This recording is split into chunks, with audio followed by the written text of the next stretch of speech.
Hello, c'est HR, votre chroniqueur. Alors mercredi prochain sort au cinéma le premier spin-off de la saga Mad Max. Bien évidemment, histoire de se remettre dans le bain, aujourd'hui je vais faire une rétrospective sur l'ensemble des films de la saga Mad Max. Mais avant cela, n'oubliez pas, si vous n'êtes pas abonné, pensez à le faire et surtout pensez à la petite cloche pour les notifs. Let's go!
Alors tout d'abord, sachez que l'ensemble de cette saga est réalisé par George Miller. C'est extrêmement rare pour une saga qui s'étale sur plusieurs décennies que ce soit le même réalisateur du premier opus jusqu'au dernier. Et d'ailleurs, le spin-off qui sort mercredi est également réalisé par George Miller. Mais revenons au premier opus de cette saga Mad Max, opus qui est sorti en 1979. Alors l'histoire de ce premier film est la suivante. Tout d'abord, sachez qu'elle se situe dans un monde, on va dire, dystopique. Ce qui n'était pas forcément l'objectif du réalisateur George Miller, mais je vous le préciserai juste après l'explication de l'histoire. Alors l'histoire de ce film se déroule dans une Australie totalement folle, une Australie totalement méconnaissable. Nous avons Max, un policier de la route, qui va être appelé à la rescousse pour arrêter un chauffard. Un chauffard qui se prend pour le chef de tout le monde. Il se fait nommer l'aigle de la route. Max va réussir à l'interpeller et c'est là que la vie de Max va totalement basculer. Alors ne vous inquiétez pas, vous me connaissez forcément, je ne vais pas aller plus loin sur les lignes scénaristiques de ce film, surtout si vous ne l'avez pas vu. Car même si le film a vieilli, certes il n'était pas tourné en haute définition comme à l'heure actuelle, sur le plan de la qualité image, voilà, c'est un petit peu granuleux, mais ce film reste un bijou et ce film est avant tout à découvrir. Surtout que ce film est en fait le précurseur de toute une génération de films. Alors concernant le postulat de décor de ce film, si le film de George Miller a pris lieu et place dans un monde post-apocalyptique, ce n'était pas la volonté du réalisateur. Car au début, ce film se déroulait tout simplement à une époque normale, mais comme ce film indépendant avait un tout petit budget, George Miller s'est retrouvé avec des décors scabreux. De même que pour la figuration, les moyens étant limités, forcément, George Miller du coup a modifié son scénario afin de justifier tous ces manques de budget par le biais d'un monde dystopique, voire post-apocalyptique. Pour être un peu plus précis sur le budget de ce film était de 350 000 $. Vous voyez, c'est rien. Ceci dit, ce film a remporté plus de 100 millions de $ de recettes. Ce qui a conféré à ce film le statut de film le plus rentable durant pas mal d'années. Alors pour la petite histoire, sachez que le côté violent dû aux accidents de la route et surtout aux chauffards qui font du grand n'importe quoi est la résultante de la carrière professionnelle du réalisateur George Miller. Car avant d'être réalisateur, il était urgentiste. Alors tout le casting à côté de Mel Gibson est bon. C'est ce film qui a radicalement mis en avant la carrière de Mel Gibson, car c'était le premier film dans lequel il avait le premier rôle. Mais parmi les figurants, il y a des petites anecdotes amusantes. Comme le gang de motards. Il y a un gang de motards qui est en fait un réel gang de motards. Il se faisait appeler les Vigilances. Alors, outre le fait des motos qui étaient donc à ce réel gang de motards, les voitures de police que vous allez découvrir dans ce film, ce sont de réelles voitures de police. Mais des voitures de police qui n'étaient plus en utilisation. Quant à la Falcon noire, alias l'Interceptor de Mel Gibson, c'est une voiture qui était uniquement vendue en Australie. Et d'ailleurs, dans la saga, c'est le seul film où la voiture de Mad Max n'est pas du tout détruite. Alors, concernant l'histoire, sur le fond, outre le fait d'avoir un côté de vengeance, il y a beaucoup de thèmes sous-jacents. Car en fait, sur le fond, il y a une guerre entre les forces de l'ordre et la pègre. Lorsque je dis pègre, ce sont les voyous, les criminels. Du début jusqu'à la fin de ce film, vous allez réaliser qu'en fait, flics et voyous règlent leur compte sur la route. Et forcément, il y a de nombreux dommages collatéraux. Et justement, ce côté donc motorisé, ce côté donc asphalte, avec des dualités par un véhicule interposé, cela va se retrouver sur tous les opus de la saga. C'est la grande marque de fabrique de la saga Mad Max. Et comme ce film a eu énormément de succès, outre le fait d'avoir un opus 2 donc de Mad Max, il y a eu beaucoup de films qui ont voulu copier ce style initié par George Miller. Je pense notamment à Waterworld avec Kevin Costner. Have adapted to a new world. What did you see out there in the 15 lunars? Such as?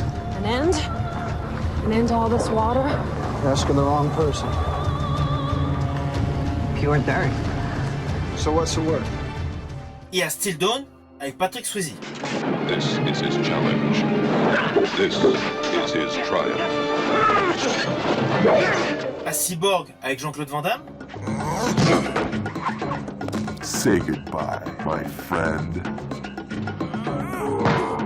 Bref, il y a eu pléthore de films qui se sont inspirés de ce style, mais honnêtement, on va pas se mentir, sans jamais l'égaler. Alors, autant ce premier opus avait un budget très limité, et le côté post-apocalyptique, avec pour les cadrages l'utilisation de bâtiments abandonnés, le second opus a eu un budget plus important. Et je rajouterai que certains décors ont été intégralement construits pour les besoins du film. Film qui a pour titre Mad Max 2, le défi. Alors l'histoire de celui-ci est la suivante. Dans cet opus, le monde a énormément changé. C'est devenu un véritable monde hostile. Et justement, dans ce monde impitoyable, notre justicier Max Rokatansky, toujours interprété par Mel Gibson, est devenu une sorte de justicier. Alors dans le fond, plus un vagabond justicier.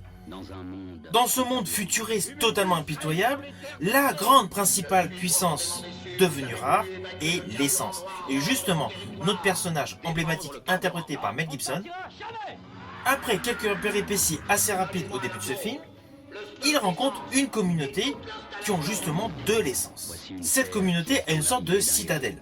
Citadelle avec, dans le fond, peu de protection. De fil en aiguille, Max va donner un coup de main à cette petite communauté vivant donc dans cette citadelle. Citadelle qui garde en secret un grand réservoir d'essence. En contrepartie, forcément, il veut en récupérer. Implicitement, le personnage de Max a gagné en grandeur, a gagné en intensité. Il est devenu le justicier de ce monde de fureur. Monde totalement à la merci des violences et essentiellement des vrombissements de moteurs. Ce film de George Miller démontre une nouvelle dimension dans le style de film post-apocalyptique. Il y a de véritables courses-poursuites mémorables et dorénavant pléthore de véhicules ont des tunings et des designs de folie. C'est vraiment cet opus de la saga qui a irrémédiablement mis en figure de proue le personnage de Max avec principalement des véhicules surdimensionnés, gigantesques, avec des cascades, des explosions, des courses-poursuites totalement inédites au cinéma jusqu'à Mad Max 2. Alors pour la petite histoire, cet opus a eu 2 titres différents selon le pays où il est sorti. Comme le premier film avait un budget limité, c'était un film indépendant, il n'était pas forcément sorti sur le continent américain. De ce fait, ce deuxième opus, aux États-Unis, a porté le titre The Road Warrior. Tandis qu'en France, il a porté le titre Mad Max 2, le défi. Alors côté participation, forcément, vu que le budget était beaucoup plus important, il y a beaucoup plus de figurants. Et la construction de la forteresse a été faite à dimension réelle. Forteresse qui se retrouve en plein cœur d'un monde post-apocalyptique, en plein cœur d'un désert. Alors en fait, le film a été tourné dans un désert australien. Il s'agit du désert de Broken Hill. Alors ce film est sorti donc en 1981. Et ce qui dénote radicalement par rapport au précédent opus, c'est essentiellement l'accoutrement de Mel Gibson. Mel Gibson a une tenue totalement en cuir, mais avec des particularités. Malgré que l'histoire se déroule plusieurs années après le premier opus, on a l'impression, essentiellement si vous êtes vraiment attentif, qu'en fait il a gardé son costume du premier film, mais qu'il a gardé les stigmates de ses précédentes blessures. Je pense notamment à sa manche qui a disparu. Cette manche dans le précédent film avait été abîmée. Ah oui, c'est un petit détail visuel, mais cela permet de rajouter une continuité pour tous les aficionados des détails. Détails qui vont augmenter au fur et à mesure que la saga va se développer, et d'ailleurs dans cet opus, autant dans le premier film il se retrouvait seul, dans ce film il est essentiellement accompagné par un chien, d'ailleurs qui a un nom rigolo, Dog. Alors naturellement on retrouve le fameux Interceptor, la Falcon de Max, Falcon qui va rugir davantage par rapport au précédent film. Là, tout le côté action, tout le côté donc course-poursuite en voiture a pris une dimension supérieure. D'ailleurs, il y a eu une petite centaine de véhicules qui ont été totalement customisés pour les besoins de ce film. Les véhicules que vous voyez totalement détruits dans le film ont été réellement détruits. Ce ne sont pas des trucages faits par CGI. Et je rajouterai que le travail des cascadeurs sur ce film a été intense. Car à chaque fois que vous allez voir des tonneaux de véhicules, forcément il y a un conducteur dedans. Et le conducteur à l'intérieur est un cascadeur. Alors on va pas se mentir, ce qui a donné énormément de succès à ce film, c'est essentiellement tous les moments de bravoure avec les véhicules. Les cascades endiablées sont totalement révolutionnaires. Sur le fond, il y a peu de dialogue. Le film joue essentiellement le côté esthétique, le côté visuel et naturellement le vrombissement de tous les moteurs, que ce soit voiture, camion ou moto. Alors au final, mon avis sur Mad Max 2, le défi, c'est qu'il est supérieur au film original de la saga. C'est extrêmement rare dans une saga que le deuxième opus soit meilleur que le premier. Et le côté qui le rend supérieur se divise essentiellement par deux points. Le premier point, c'est l'interprétation de Mel Gibson, qui est criante vérité en termes de personnage, étant totalement meurtri, anéanti par la perte de sa femme. L'autre chose est bien évidemment les courses-poursuites. Les courses-poursuites atteignent le paroxysme de la frénésie routière. Le film a naturellement rencontré un méga succès. Un troisième opus a vu le jour, toujours réalisé par George Miller. Ce troisième opus a pour titre Mad Max 3, au-delà du dôme de tonnerre. Une fois de plus, le budget de ce film a été plus conséquent. Vous voyez, en fait, d'un film indépendant, on est passé à une super production. Le nombre de figurants est beaucoup plus important. Les décors sont beaucoup plus révolutionnaires, beaucoup plus gigantesques. Et là, le personnage de Max a évolué. On sent la maturité, l'âge qui commence à prendre le dessus. Alors, il a toujours son côté sombre, son côté flegmatique, on pourrait penser. Mais il a un autre côté qui va se développer tout au long de cet opus. Dans cet opus, le fond est assez glauque. Il y a un petit rappel qui nous précise qu'en fait, il y a eu une guerre nucléaire qui a, pour ainsi dire, achevé la société humaine. Société humaine qui essaie de se réorganiser sous forme de tribus. La chose la plus précieuse dans ce monde post-apocalyptique, c'est-à-dire l'essence. Alors l'histoire de cet opus est la suivante.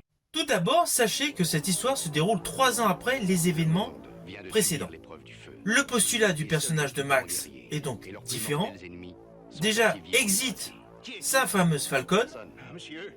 On le retrouve dans le désert, dans un chariot tracté par des chameaux. Celui-ci se fait agresser, il est dépouillé de tous ses biens par un homme qui circule dans une sorte de mini-avion. De fil en aiguille, plusieurs péripéties s'enclenchent. Max arrive dans une petite ville, enfin une ville où la notion d'esclave est importante. C'est une ville digne de tous les bas-fonds de la planète, regroupant tous les reclus de la société. Dans ce monde impitoyable et cruel, il fait la rencontre de Antiti. Antiti, interprétée par la chanteuse Tina Turner. Alors celle-ci lui propose de tuer un certain Master Blaster, en contrepartie d'une certaine liberté. Bref, ne vous inquiétez pas, je n'irai pas plus loin sur les lignes scénaristiques. Mais sachez que dans cet opus, il y a un côté mercenaire qui se dégage de Mad Max. Il y a le côté combattant, il y a un très beau combat donc dans le dôme, d'où le titre du film, ce qui rajoute une dimension différente à notre anti-héros. Max a un côté donc mercenaire, un côté de combattant ultra violent, mais parallèlement, par rapport à une communauté d'enfants, il est vu comme un sauveur, comme une sorte d'élu. Ainsi, dans cet opus, le personnage de Max n'est pas du tout vu de la même manière. Tous les protagonistes qui gravitent autour de lui ont une perception différente de sa personnalité. Je rajouterai que ce côté de perception totalement différent, totalement antagoniste, permet de délivrer un véritable message, outre le fait de scènes d'action mémorables. Alors oui, comme dans tous les opus maintenant de la saga Mad Max, il y a des courses endiablées. Comme tous les opus de la saga Mad Max, il y a des combats, il y a de la violence à l'extrême, il y a des twists, des trahisons, des vols, bref. Vous allez retrouver tout le côté donc machiavélique malsain de la société, avec en plus donc un message et un côté radicalement opposé à la violence. Ce film Mad Max 3 au-delà du dôme de tonnerre est certes une suite au 1 et au 2, mais radicalement différent en termes de conception. Alors en ce qui me concerne, autant j'avais préféré Mad Max 2 à Mad Max 1, mais sur le fond, mon préféré de la trilogie Mad Max avec comme interprète principal Mel Gibson et Mad Max au-delà du dôme de tonnerre. Surtout que ce film a gagné en qualité scénaristique, a gagné en qualité donc de production, d'effets visuels et en termes de décor, et les courses-poursuites atteignent encore un rang supérieur par rapport à Mad Max 2, le défi, et à cela s'ajoute, de surcroît, une chanson mémorable, un tube planétaire, interprétée par Tina Turner, donc l'interprète d'Entity dans le film, chanson qui a pour titre « We Don't Need Another Hero ». We are the children, the last generation. We are the ones they left behind. And I wonder when we are ever gonna change. Living under the fear till nothing else remains. We don't need another hero.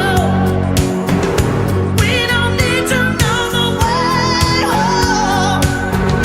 All we want is life beyond the Thunderdome. Alors sur l'ensemble, ce que j'ai préféré dans ce film, c'est essentiellement l'ambiance désertique et surtout la notion de survivalisme. Toute cette thématique sur la survie, cela confère à l'ensemble du film un aspect particulier, un aspect attachant. Parallèlement, j'ai particulièrement aimé la grande scène d'action, la grande scène spectaculaire, celle de la poursuite avec le train. Ces deux éléments que j'apprécie grandement de ce film confèrent à cet opus, selon moi, un côté emblématique. C'est pour cela que cet opus est mon préféré de la trilogie, avec pour rôle principal Mel Gibson. Alors côté image, côté colorimétrie, j'estime que dans cet opus, George Miller a commencé à mettre en avant son côté sépia qu'il fait abonder sur ses plans séquences. Côté sépia que l'on va retrouver dans les opus suivants. Mais là, dans ce film, c'est la première fois qu'il le met vraiment en avant. Implicitement, si vous faites vraiment attention, du début jusqu'à la fin, il y a une légère teinte sépia appliquée comme une sorte de patine sur l'ensemble du film.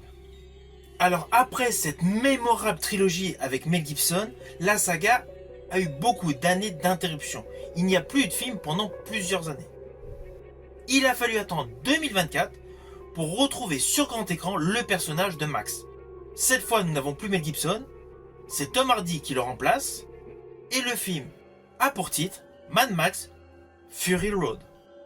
Ce film, bien évidemment, a gagné encore en termes de budget, et cela se voit par rapport à tous les décors que vous allez découvrir, et essentiellement par rapport au type de caméra. Dès la scène d'ouverture, on réalise que c'est de la caméra haute définition. Nous découvrons donc le personnage de Tom Hardy à côté de son véhicule. Assez rapidement, il y a différentes péripéties. Il se retrouve prisonnier. Oui, je vous le fais de manière très raccourcie, car mon objectif principal est que vous puissiez découvrir par vous-même ce film. Mais sachez que le personnage de Max, interprété par Tom Hardy, se retrouve assez rapidement donc prisonnier. Alors néanmoins, pour être un petit peu plus précis sur le tout début de ce film, sachez que le personnage Max, donc interprété par Tom Hardy, se retrouve dans un monde où il y a des clans de cannibales. Il y a des sectes, des gangs de pillards, bref. Il y a 2 ressources pour lesquelles différents clans n'hésitent pas à se battre. Il s'agit de l'essence et de l'eau. Dans ce film, vous allez découvrir qu'un des clans est dirigé par un certain Immortan Joe, un leader totalement tyrannique, qui est d'ailleurs assisté par l'une de ses plus fidèles partisanes, l'impérator Furiosa, qui dans cet opus est interprété par Charlize Theron. Oui, il fallait quand même que je vous précise ce petit détail de l'intronisation du personnage Furiosa. De fil en aiguille, vous imaginez, va y avoir une certaine zizanie, une certaine histoire tonitruante, mêlant donc les 3 protagonistes principaux, Max, Immortan Joe et Furiosa. Alors cet opus de George Miller est meilleur que tous les précédents. Les années ont certes passé, mais justement George Miller a augmenté sa qualité de réalisation et surtout de conteur d'histoire. Toutes les lignes scénaristiques de ce film sont excellentes et les cascades et les courses-poursuites qui agrémentent toute l'histoire de ce film sont impressionnantes. Elles sont spectaculaires et totalement sauvages. Les prouesses avec les bolides sont magnifiques. Vous allez retrouver des voitures customisées, vous allez retrouver de la violence en abondance, des contrastes sur la colorimétrie, il va y avoir le côté noir et blanc, le côté bleuté pour des séquences crépusculaires et largement mis en exergue le côté sépia qui était légèrement intronisé dans Mad Max 3 au-delà du Dôme du Tonnerre. Là dans cet opus, toutes les tendances et les couleurs orange, jaune, sépia sont mis en avant et cela confère à l'ensemble du film une photographie, une qualité d'image supplémentaire. Alors oui, dans ce film, il y a l'utilisation de CGI et de VFX, c'est un fait. Mais même si les effets spéciaux abondent tout au long de ce film, les séquences d'action abondent également. Les prouesses physiques, les prouesses motorisées abondent. Vous allez retrouver le vrombissement des machines qu'il y avait jadis dans les précédents opus, mais puissance 1000. Juste la scène du guitariste fou là, sur son véhicule de folie avec des enceintes démesurées, présente un attrait visuel démoniaque. Lorsque vous regardez la différente customisation des véhicules, on a l'impression qu'il y a eu un mélange entre des camions et des dragsters. Toute la composition, la formation des véhicules est totalement innovante. Ce sont des choses qu'aucun autre réalisateur n'a pensé, pourtant George Miller a été 1000 fois copié. Mais toutes les idées qu'il a mis dans ce film Mad Max Fury Road sont totalement innovantes par rapport à l'ensemble de la saga. Et je rajouterais parfaitement innovantes par rapport à l'ensemble de la machine cinématographique. Alors ce que je vais dire, ça n'engage que moi, mais j'estime que le réalisateur George Miller pourrait donner des leçons à pas mal de réalisateurs. George Miller est un réel virtuose de la caméra. Et il n'a de cesse, en fonction de ses plans-séquences, de démontrer qu'il a pléthore d'idées. Alors oui, dans ce film, vous allez voir, il y a un mixage entre des zooms, des rotations intégrales, pour tout de suite partir en plan extrêmement large, pour atterrir de nouveau en plan très serré, mais tout est fait avec une réelle fluidité, vous permettant certes d'avoir une montée d'adrénaline, mais vous allez être totalement scotché sur votre siège. Alors sur le fond, ce film pour moi est un film épique. Lorsque l'on revoit le premier opus de la saga Mad Max qui était un petit film indépendant, au final, Mad Max Fury Road est un blockbuster épique. En fait, George Miller a réussi à transformer une saga, certes au fil de plusieurs décennies, mais il a réussi à modifier donc sa vision sur un film, un personnage qui était plus intimiste, en le transformant en superstar d'un énorme blockbuster. Blockbuster totalement généreux en scène d'action, en course-poursuite. Ce film Mad Max Fury Road est totalement intense, totalement stupéfiant en termes d'action, de cascade, essentiellement de photographie. Alors ce film Mad Max Fury Road a rencontré un énorme succès international, d'où la mise en chantier de potentielles suites. Mais avant de découvrir de prochaines suites avec Tom Hardy, théoriquement il devrait y avoir 2 films avec Tom Hardy dans le rôle de Max. Vous allez découvrir mercredi prochain un spin-off racontant la jeunesse, l'origine story du personnage Furiosa, présenté justement dans ce film Mad Max Fury Road.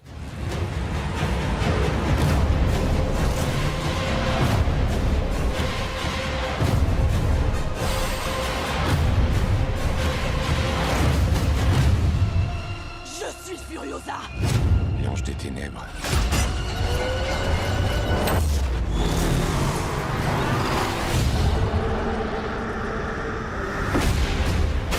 La vraie question, c'est... As-tu le pouvoir de devenir un mythe?